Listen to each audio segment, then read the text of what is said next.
Boa tarde, boa noite a todos aqueles que estão nos acompanhando nesse momento, em que nós estamos iniciando o nosso estudo das leis morais. Hoje estaremos concluindo a lei de adoração, que demos início há algumas semanas, e que hoje nós vamos encerrar para dar prosseguimento a uma nova lei. Então, esse é o canal SESC Crista Virtual, que é a extensão da nossa Casa Espírita Semente Cristã, da cidade de Parnaíba, e nós estamos aqui com a atribuição de estudar as leis morais. Hoje nós não vamos ter a participação do nosso amigo Fabiano, que não foi possível participar hoje por algumas outras situações, mas nós vamos aqui concluir o nosso trabalho. Então, nós estamos aqui deixando o chat aberto, à vontade, para quem quiser comentar, quem quiser contribuir com o estudo, alguma informação que queira acrescentar, nós estaremos aqui participando com vocês e aguardando a participação de vocês. Então, como nós dissemos, nós vamos encerrar essa lei, que é a lei de adoração, que é uma lei que foi trabalhada em várias questões. Ela abrange da 649 até a 673. Então, nós já comentamos sobre o objetivo da adoração, sobre a adoração exterior, sobre vida contemplativa, prece, politeísmo, e adentramos as questões que dizem respeito ao sacrifício. E hoje ainda temos algumas questões, a questão 671 a 673 sobre sacrifícios, para que a gente possa encerrar essa lei. E como sempre, quando o Fabiano está conosco, ele faz aí um retrospecto dos nossos momentos passados, eu não vou fazer exatamente isso, mas eu trouxe aqui a contribuição do Rodolfo Caligares na obra As Leis Morais, que tem algumas colocações bem interessantes sobre essa questão do sacrifício, para que a gente possa ter uma noção de como nos conduzimos ao longo da nossa evolução com relação a essa questão dos sacrifícios. Então, ele fala do oferecimento de sacrifício à divindade, que desde tempos remotos, como ele diz, na noite das idades, já acontecia. Né? O homem já tinha esse interesse de ofertar a Deus alguma coisa em troca dos bens que ele desejava receber.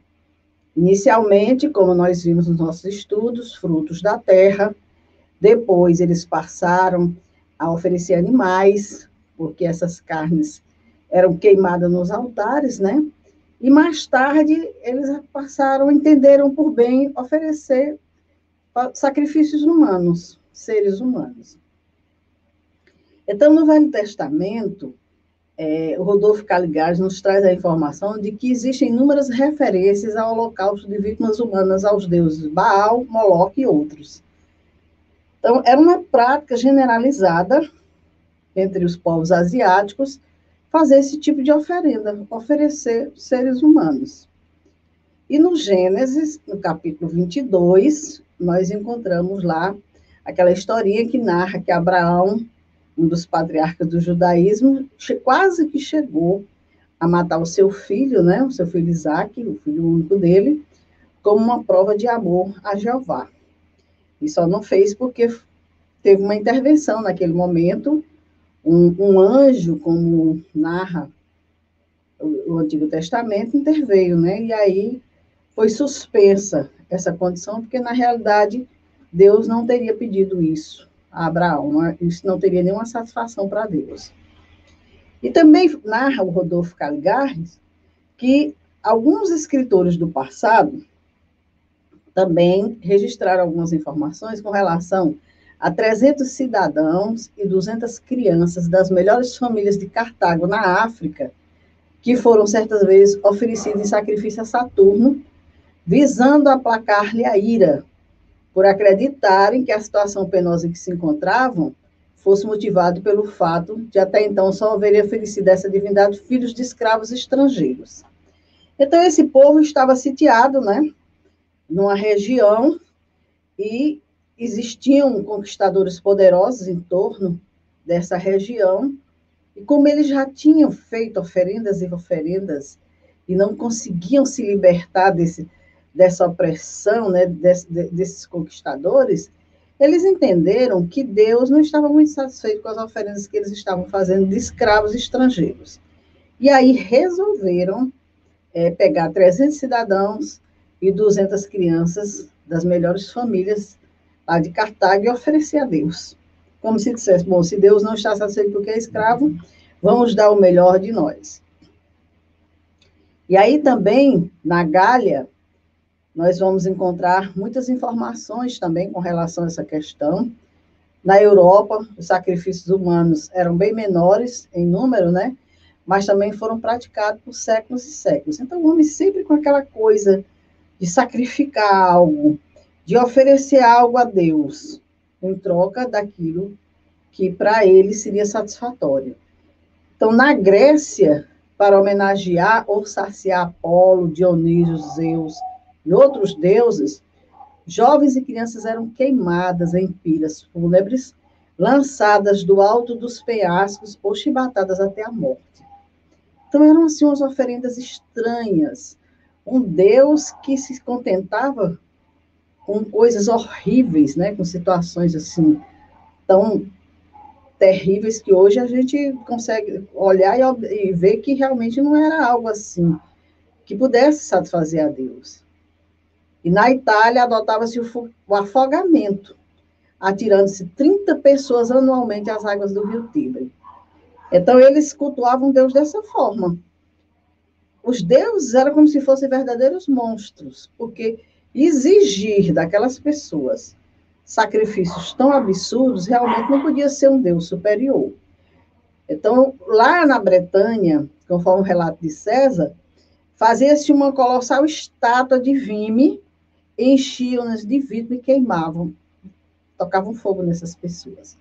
Então, não tem nenhum sacrifício desse que a gente veja que tinha algo de valioso, de belo, de grandioso, não. Tudo era muita, como se diz, muita agressão, muita violência, muita coisa inferior mesmo, né? E entre os povos primitivos da América, esse costume bárbaro vigorou por muito tempo. Quando do período no século XVI, no México, foram encontrados em um templo cerca de 136 mil caveiras de vítimas sacrificadas aos deuses ali adorados pelos astecas. Então, era muita gente foi ofertada a esses deuses insaciáveis que queriam sempre, sempre, cada vez mais vidas humanas. E Deus não precisa disso. Deus dá vida. Ele é o Senhor da vida. Então, os Espíritos nos esclarecem, através de Kardec, como nós vimos no estudo anterior, que não era por maldade que eles faziam isso, mas era uma forma que eles encontravam, por ignorância, de agradar a Deus, de chegar até Deus como oferenda em troca daquilo que eles achavam que era satisfatório. Então, nesses ofícios sacrificatórios, os produtos agrícolas foram, com o tempo, preferidos pelos animais. É como se a resposta não viesse, então Deus não está satisfeito com os animais, com os produtos agrícolas. Vamos substituir pelos animais. E daí a pouco, pelos seres humanos. Inicialmente, estrangeiros ou inimigos que eram ofertados e depois passaram a sacrificar os próprios filhos. Então, eles entendiam que Deus iria se sentir muito mais honrado. Eu estou dando o melhor de mim, eu estou dando meu filho para ele. Eu estou dando a vida do meu filho para ele. Então, hoje, o que a gente entende com isso? Né? Que essa situação de sacrifício em que se praticava nessas oferendas horrendas nunca foram agradáveis a Deus, de maneira nenhuma. Não é agradável a nenhum ser humano, imagine a Deus. Da mesma forma, aqui não é uma crítica a quem realiza, mas também não tem nenhum sentido para Deus essas penitências que muitas vezes a gente realiza nessa situação de dar a Deus algo em troca daquilo que nós recebemos. Então, a doutrina espírita, ela nos orienta e nos ensina que o único sacrifício abençoado por Deus é aquele que se faça por amor e em benefício do próximo, e que é o melhor meio de honrá-lo, quer dizer, minorar o sofrimento dos pobres e dos aflitos. Muito simples. Nós não precisamos tirar a vida de ninguém, nós não precisamos ofertar ninguém a Deus, Deus não precisa disso. Seria muito mais simples. Deus ficaria muito mais satisfeito se a gente aqui, lado a lado com os nossos irmãos em humanidade, em dor, em sofrimento e aflição, a gente socorresse esses irmãos, amparasse esses irmãos que também são filhos de Deus, e com isso Deus, com certeza, estaria bem mais satisfeito. Então, nós vamos agora adentrar a questão, as últimas questões, que trata dessa questão do sacrifício, para que a gente possa encerrar essa lei, e vamos aqui para a questão 671. E Kardec pergunta, que devemos pensar das chamadas guerras santas? E aí a gente foi trazer um pouquinho dessa informação sobre as guerras santas, porque tem muita gente que não conhece esse lado negro da história. Tem muita gente que não sabe. Guerras santas, e existem guerras santas? Sim, existiram guerras santas, e eu não me atrevo a dizer que ainda não exista, né? Só que num outro formato. E o que são essas guerras santas, né? Era uma guerra motivada por questões religiosas, incrivelmente, né? Por questões religiosas, guerras, destruição. Então, um povo que marchava contra outro porque não professava a mesma religião. Então, a fé era diferente, esse povo tinha que ser esmagado. Nessa guerra santa, esse inimigo que eu vou contra ele é meu irmão, mas ele não crê como eu, e também, muitas vezes, até dentro da mesma religião, só que com uma vertente diferente. E aí a gente começa a ver que essa orientação, quando a gente pega lá no Antigo Testamento, exatamente, eu não tenho aqui o versículo, não peguei, mas existe lá uma orientação de se passar fio de espada daqueles que não creem como eles. Que é claro que não era uma orientação de Deus. E nós sabemos que na a lei mosaica, ela tem a lei humana e a lei divina. Então, lá existia essa orientação.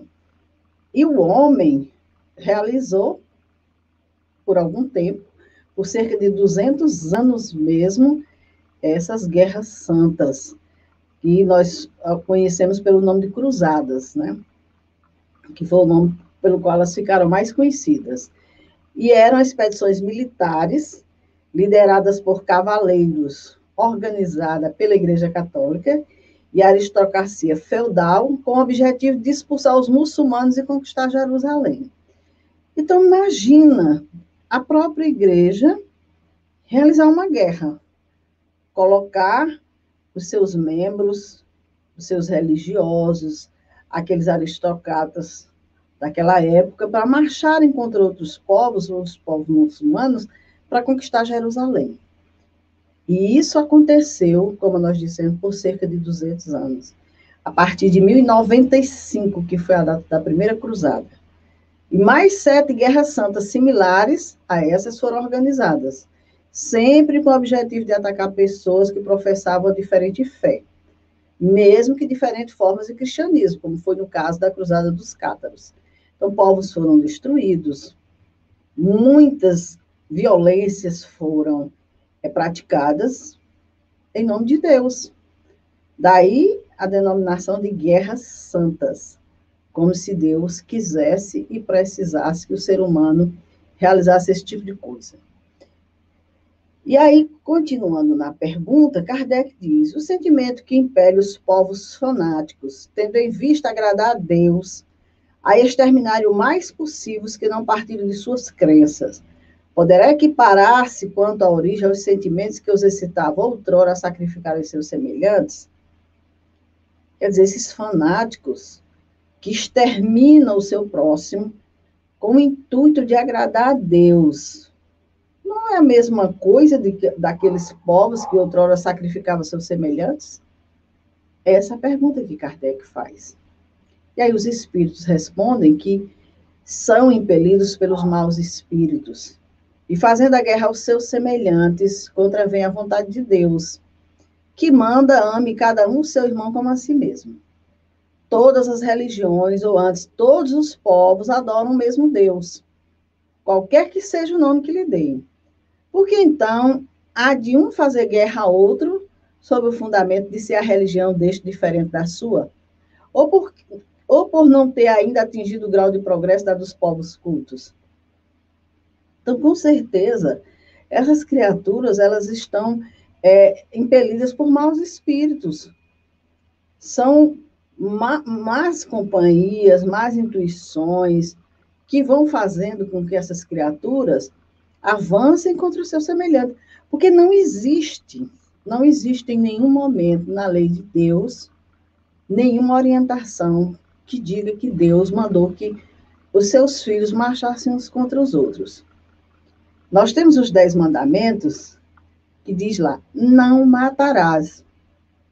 Então, qual a justificativa de se marchar contra os nossos irmãos? Deus não mandou, ao contrário, não matarás. E nessas guerras, o que se fazia? Verdadeiras atrocidades. Porque não era só aquelas criaturas que iam em marcha de guerra, muitas famílias eram destroçadas ali naquelas situações. Então, como que nós vamos justificar que Deus possa se agradar com a situação dessa? De ver o seu irmão, o seu filho marchar contra o outro filho. Qual é o pai de família que ficaria feliz com isso? Quando ele diz, ama a Deus sobre todas as coisas e ao próximo como a si mesmo. Jesus veio nos ensinar isso. Então, com certeza, a religião não estava atenta aos ensinamentos divinos e quando fazia guerra contra o outro, com certeza, não estava atendendo aos ensinamentos de Deus. Então, essa guerra não tinha nada de religiosa.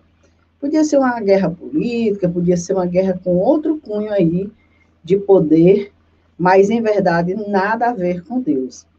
Interessante que tem muito espírito no mundo espiritual que participou desses momentos e que hoje, sofrendo as condições das regiões em que se encontram no mundo espiritual, ainda hoje acusam a Jesus, porque dizem que trabalharam na sua causa, dizem que lutaram pela sua causa e não foram reconhecidos nesse reino de Deus.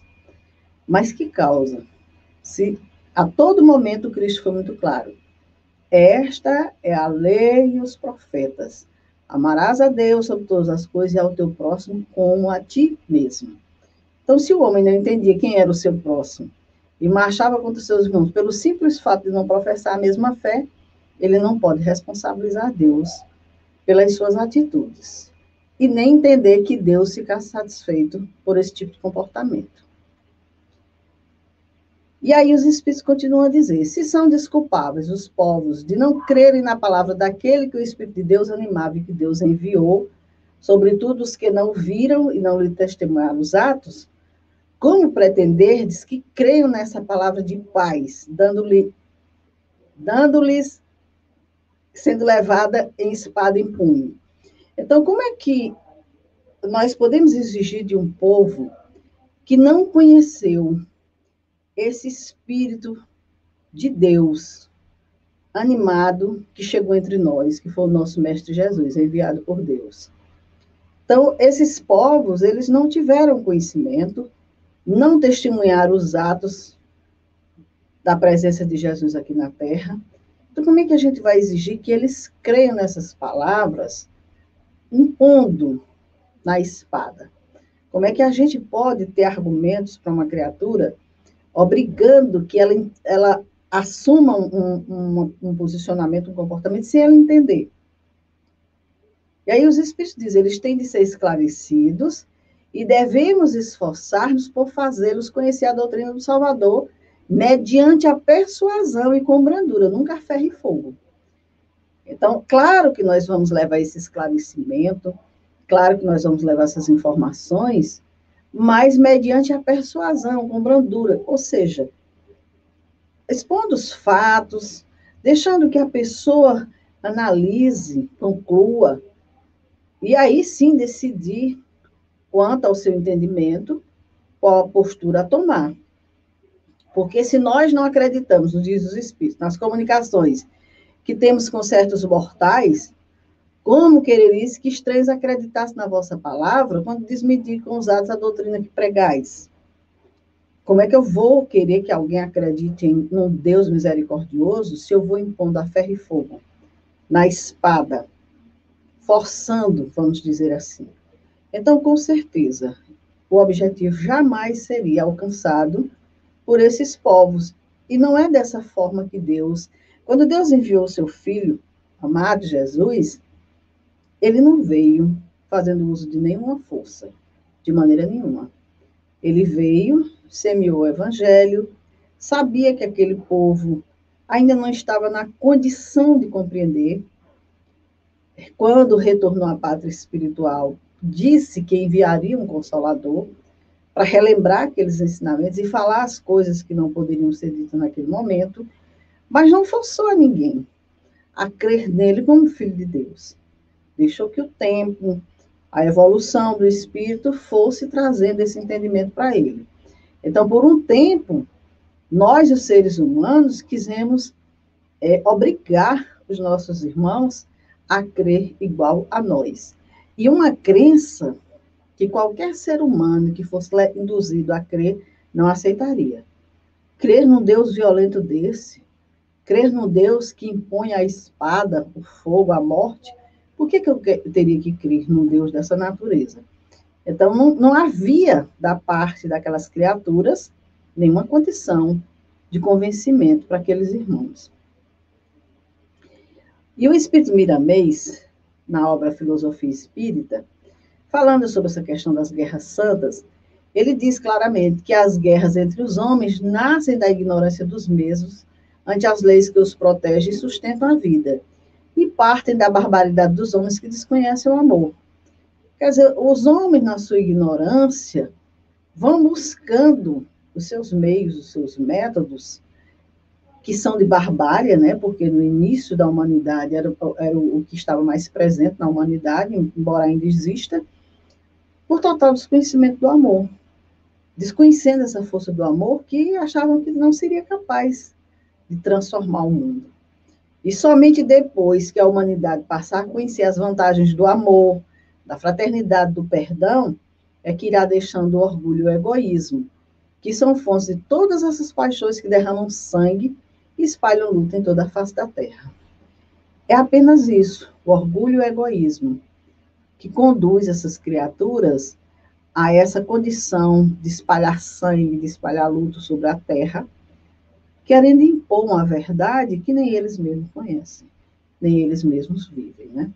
Então, quando o homem conhecer essas vantagens do amor, aí sim, nós avançaremos mais rapidamente nesse entendimento dessas questões. E ainda, o Miramês, falando sobre essa questão das guerras, ele diz que as guerras não vão se acabar, elas só mudarão de feição. Que no homem espiritualizado, ela não para, ela muda de feição. Porque as guerras nos caminhos do espírita, no nosso caminho, estão no seu campo íntimo, com as suas próprias inferioridades. Mas são guerras, e quem começa a lutar para vencer a si mesmo sofre muitas consequências dos seus gestos em busca da iluminação. Então, hoje nós temos uma outra batalha, uma outra luta que se dá no nosso campo íntimo. A guerra agora, a batalha agora, é comigo mesmo, é com as minhas imperfeições. É uma luta que eu estou, a passo, a cada dia, buscando essa iluminação, buscando essa transformação, que são verdadeiras guerras, e a gente sabe que não é fácil de maneira nenhuma, porque nós estamos lutando contra as nossas próprias inferioridades. Não é mais contra o outro, não é mais forçando o outro a nada. Eu entendo que primeiro eu tenho que me transformar. E aí, a partir da minha transformação, a partir da transformação de cada um de nós, aí nós veremos essa transformação maior acontecer. Então, continuando, a questão 672, ainda sobre sacrifício, Kardec pergunta: a oferenda feita a Deus de frutos da terra tinha a seus olhos mais mérito do que o sacrifício dos animais? E aí os espíritos já vos respondiam, declarando que Deus julga segundo a intenção e que para ele pouca importância tinha o fato. Mais agradável, evidentemente, era a Deus que lhe oferecessem frutos da terra em vez do sangue das vítimas. Como temos dito e sempre repetiremos, a prece proferida do fundo da alma é 100 vezes mais agradável a Deus do que todas as oferendas que lhe possais fazer. Repito que a intenção é tudo, que o fato nada vale. Então, essa pergunta, os espíritos já tinham respondido a Kardec, ele insiste, e aí eles repetem, realmente, se fosse, Deus tivesse que escolher entre frutos da terra e sangue humano, é claro que ele ia preferir os frutos da terra, porque ele não tem nenhum interesse em que se tire o sangue das suas próprias vítimas, só oferecer para ele, para que ele é vida, ele é sangue, ele é que dá a vida. Deus é que dá tudo, ele não precisa de nada de nós. O que ele quer é que, com certeza, a gente possa, se nós queremos oferecer algo a ele, que seja algo da nossa intimidade, da nossa alma. E a prece é um desses recursos que a gente pode fazer uso. Os seres humanos, e mesmo alguns espíritos, querem agradar a Deus com alguma coisa, por ainda não serem capazes de oferecer a Ele o esforço próprio para melhorar a sua vida. Isso aqui quem nos diz a Miramês. Realmente, a gente quer pegar algo material e oferecer a Deus, porque a gente ainda não consegue, com o esforço próprio, oferecer de nós, melhorarmos a nossa vida, darmos a Deus esse presente, vamos dizer assim, essa oferenda. Deus, eu te ofereço a minha intimidade, a minha melhoria, a minha transformação, a minha reforma, o meu trabalho interior. A gente não consegue ainda. Então, o que, que a gente faz? A gente quer, porque quer, para estar bem com Deus, oferecer alguma coisa. E a gente sabe que, ainda hoje, no mundo, nós encontramos aí essas oferendas de sacrifícios de animais, por muitos irmãos que trabalham com oferendas, né, alguns terreiros, nenhuma crítica, só uma constatação, e que essas oferendas são feitas para quem? Se não para espíritos necessitados dessa energia do sangue dos animais, para se fortalecerem. Então, essas criaturas que hoje se contentam com essas oferendas de animais, de sacrifício de animais em terreiros dessa natureza, são tal qual aqueles deuses daquela época que exigiam daquelas povoações, daquelas humanidades, sacrifícios pesados. Eles sim se satisfaziam, mas a Deus, com certeza, não. Deus abençoa sempre os que fazem o bem. O melhor meio de honrá-lo consiste em minorar os sofrimentos dos pobres e dos aflitos. Não quero dizer com isso que ele desaprove as cerimônias que praticais para lhe dirigir as vossas preces. Muito dinheiro, porém, aí se gasta que poderia ser empregado mais utilmente do que é. Deus ama a simplicidade em tudo. O homem que se atém às exterioridades e não ao coração é um espírito de vistas acanhadas. Dizer em consciência se Deus deve atender mais à forma do que ao fundo. Então, Deus não condena essas nossas práticas que a gente tem de fazer as nossas oferendas, as nossas preces, mas, como bem nos dizem os espíritos, muitas vezes, para se fazer essas práticas, essas cerimônias, se gasta tanto.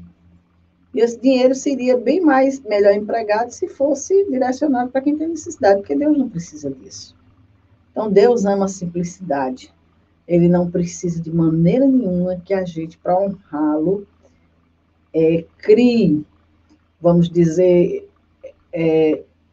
altares, crie cenários, crie seja lá o que for, como muitas vezes a gente acha que vamos fazer um evento, vamos utilizar o melhor, vamos aqui gastar absurdos para colocar uma mensagem que poderia ser uma mensagem simples. E todo esse dinheiro poderia ser direcionado, muitas vezes, para necessidades humanas, para os nossos irmãos. Então, com certeza, Deus estaria bem mais satisfeito e a mensagem seria mais simples, mais pura. Então, que a gente atente para esse olhar, porque muitas vezes a gente diz assim, essa lei, uma lei antiga, não está mais em uso.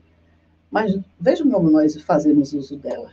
Como nós, para honrar a Deus, nós muitas vezes cometemos verdadeiros absurdos financeiros, né? Nós temos que ter um templo muito suntuoso, a casa de Deus, ou a nossa. Nós temos que ter muitas regalias naquele ambiente, aquela festividade tem que ser assim muito rica, gasta-se absurdos, quanto tudo aquilo poderia ser direcionado para os nossos irmãos mais necessitados. A simplicidade agradaria mais a Deus. Então, dentro dessa lei que nós acabamos de ver, que é a lei de adoração, nós vemos aqui que existem muitos ensinamentos para a gente pôr em prática em nossas vidas, ainda agora, sempre, porque a todo momento nós estamos tendo necessidade de agradecer a Deus por alguma coisa. Desde que a gente acorda, desde que a gente amanhece um dia, a gente já pode, não precisa de fazer nenhuma oferenda de nenhuma da natureza. Vamos oferecer o nosso coração, vamos fazer a nossa prece, vamos voltar o nosso pensamento para Deus, colocar para Ele a alegria de estarmos bem, de termos vencido uma dificuldade, de termos passado por uma experiência difícil, de termos realizado grandes aprendizados. Nós temos inúmeras maneiras. Já pensou se para tudo isso a gente tivesse que construir um altar, fazer uma cerimônia, fazer algum sacrifício, alguma coisa dessa natureza? Deus não quer isso de nós, de maneira nenhuma. O que Ele quer, na realidade, é esse sacrifício que, como disse bem o nosso irmão Miramês, são as nossas guerras atuais, que é essa luta interna, né, de vencer as nossas deficiências. Nós temos aí muitas e muitas situações a serem trabalhadas por nós. Nessa nossa estrada da evolução, nós vivenciamos muitas experiências não muito boas. Nós temos relatos aí de muitos espíritos sofridos em função dessas perseguições que vivenciaram ao longo da sua história pelo simples fato de crer diferente. Quem conhece a literatura espírita ou a história da humanidade já ouviu falar da Noite de São Bartolomeu, né, do massacre que foram feitos contra os nossos irmãos protestantes. Já ouviu falar da Inquisição, já ouviu falar de tantas situações que trouxeram muita dor, muito sofrimento a muitos espíritos, e que hoje são causas de muitas perseguições espirituais, são causas de muitas reencarnações dolorosas, porque tem muito espírito aí resgatando o débito pesado do passado. Momentos que vivenciaram, em que estavam nesse lado de provocar a dor do seu irmão, de cobrar do outro uma postura que o outro não tinha condição de existir. Tem, inclusive, um romance bem interessante, que também é um grande livro de estudo, Dramas da Obsessão, da nossa amiga Ivone Pereira, que relata justamente a história dos irmãos judeus, né, daquelas criaturas que eram senhores de bem, que tinham uma família belíssima, uma boa condição financeira, mas que não professavam a religião católica. E aí, quando se instaurou essa questão da Inquisição, esse tribunal da Inquisição, essa família sofreu uma perseguição muito grande. Primeiro, eles tiveram que fingir que tinham abandonado a sua crença e que agora estavam professando uma outra crença. Mas nem assim eles ficaram em paz, porque aqueles irmãos que estavam à frente daquele tribunal colocavam os próprios servos da casa para observar a intimidade daquela família e denunciar. E foi num momento desses em que a família foi denunciada e sofreram todas as condições de dor e de sofrimento que nós conhecemos através da história dos tribunais da Santa Inquisição. E quem quiser tem aí a história para constatar. Então, tudo isso pela exigência de que se cresce conforme a religião estava ali no comando. É uma crítica a nenhuma religião, isso é fato histórico, não é a doutrina espírita que aponta, mas tudo isso gerou nessas criaturas quadros de dor, de sofrimento. Muitos desses espíritos ainda reencarnando em condições de muito sofrimento, de muitos processos obsessivos, de muitas situações pesadas, muito espírito ainda no mundo espiritual, com muita revolta, com muito ódio. Então, a gente observa que essas questões de amor e desamor dos seres humanos, elas ainda estão muito presentes em nossas vidas. E como bem disse o irmão Miramês, como diz o nosso mestre amado Jesus, como dizem os espíritos, somente quando o homem realmente aprender o real significado do amor, aprender a amar o seu próximo como a si mesmo, a respeitar as suas escolhas, a sua maneira de pensar, de viver e de sentir, é que nós teremos essa harmonia, esse amor verdadeiro presidindo tudo e todos, e os filhos de Deus na condição de filhos queridos, unidos, na mesma casa do Pai. Enquanto não, com certeza Deus não estará insatisfeito conosco, porque ele nos conhece, ele sabe que nós estamos aí naquele estado de infância, ainda brigando uns com os outros pelo brinquedo, por qualquer coisa. E sabe que um dia a gente vai crescer. Mas, com certeza, não é agradável a Deus essas atitudes que nós tomamos uns contra os outros, de querer exigir, muitas vezes dentro da nossa própria família. Não aceitamos as escolhas do outro, criticamos a religião do outro, ou somos criticados que professamos uma religião diferente, quando Deus é um só.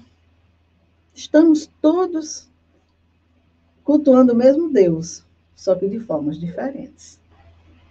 Então, que nesse momento em que nós estamos encerrando o estudo dessa lei de adoração, uma lei maravilhosa, grandiosa, com muitas informações, com muitos ensinamentos, que a gente possa entender que Deus nos ama, Deus é nosso Pai, todos nós somos seus filhos, e que o que Ele quer, na realidade, é que estejamos todos juntos na sua casa, em paz, em humanidade, embora com as diferenças que caracterizam cada um de nós.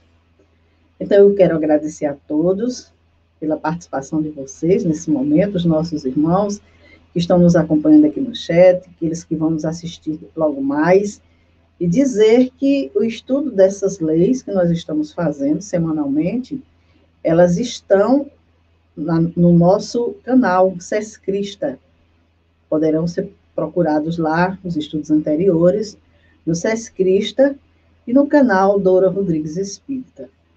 Então, que nessa noite, em que nós encerramos essa lei de adoração, vamos nos preparando aí para a próxima semana para a lei do trabalho, que é uma lei também muito interessante. Nós agradecemos a companhia de vocês, desejamos a todos uma boa noite, muito zelo, muito cuidado com a vida, com as medidas protetivas que estão aí pedindo de nós para que a gente cuide de nós e dos outros. Vamos com cuidado, vamos com amor, porque é isso que Deus quer de nós. Uma boa noite a todos e até a nossa próxima quinta-feira, se Deus quiser, na continuidade do estudo das leis morais. Muita paz a todos.